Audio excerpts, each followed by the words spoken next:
থেকে ভালো। আমি তোর সাথে শুধু একটু টাইম স্পেন্ড করব, তোর কিছু করতে হবে না, যা করার আমি করব। ছি ম্যাডাম, আপনার চরিত্র এত খারাপ। ম্যাডাম, তোর সাহস, তুই আমার গায়ে হাত তুলতো। দেখ আমি তোর কি করি। তোমরা কে কোথায় আছো? দেখো আমার সর্বনাশ করে দিল।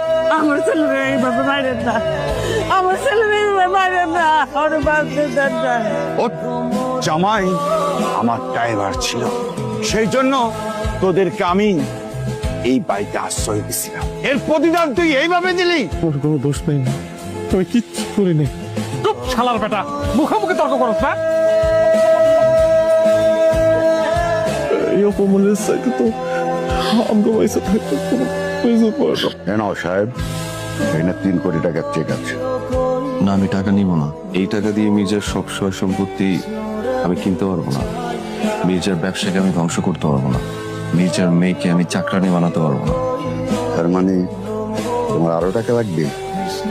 না স্যার, আপনি তো একজন অভিজ্ঞ ব্যবসায়ী। আপনি যদি আমার পাশে থাকেন, আমরা দুজন মিলে আপনার ব্যবসাটাই আবার দাঁড়া করে। হ্যালো, হ্যাঁ রশিদ বলো। কি আগুন লেগে গেছে? আপনার স্থাবর অস্থাবর সমস্ত সম্পত্তির মালিক জনাব শাহিদুর রহমান। মনিকে?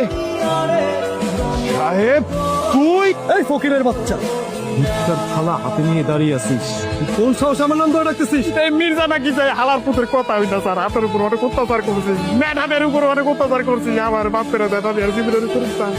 এখন মাফ চাওয়ার সময় না, তুই ভুল করছস। এটার খেসারত তোর দিতে হইবে। তুই এখন এই মির্জা আর মির্জার মেয়েরে নিয়ে ঘরের মধ্যে যাবি, ঘরের মধ্যে যাই ওদেরকে চাকরের ড্রেস পরাবি। এখন বল, কে আমার জুতা আগে পরিষ্কার করবে, তুই নাকি তুই?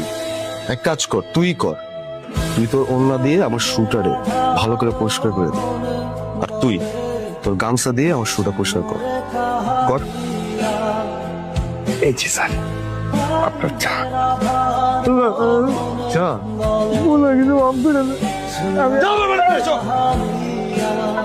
ময়লা পরিষ্কার হয়েছে, ময়লা পরিষ্কার হয়েছে, এখনো তো ময়লা রয়ে গেছে। ভাই, যখন পকেটে টাকা ছিল, হ্যাঁ, ফল ফলাদি খাইছো, শাক সবজি খাইছো, বিয়ার খাইছো, এখন সব ঠিক আছে। কই ভালো ভালো করে পরিষ্কার। এই ফকিংরি বাচ্চা, ঠিক করে কাজ করতে পারোস না? হ্যাঁ, কাজ করতে পারোস না? পারোস না? সাহেব আমার গায়ে অনেক জ্বর। জ্বরাইছে? জ্বরাইছে তো কি হয়েছে? মা তোমারও তো জ্বরাইতো, তোমার বিশ্রাম দিত, তোমার দিয়ে তো কাজই করাইতো, তুইও কাজ করবি। এখন এই মুহূর্তে শূন্য মতো কাজ কর, না এলে কিন্তু একদম পুকুরে নিয়ে চুয়াম। তুই না আমার বাড়িতে গিয়া হঠাৎ করে একদিন কিসের জন্য প্রস্তাব দিছিলি?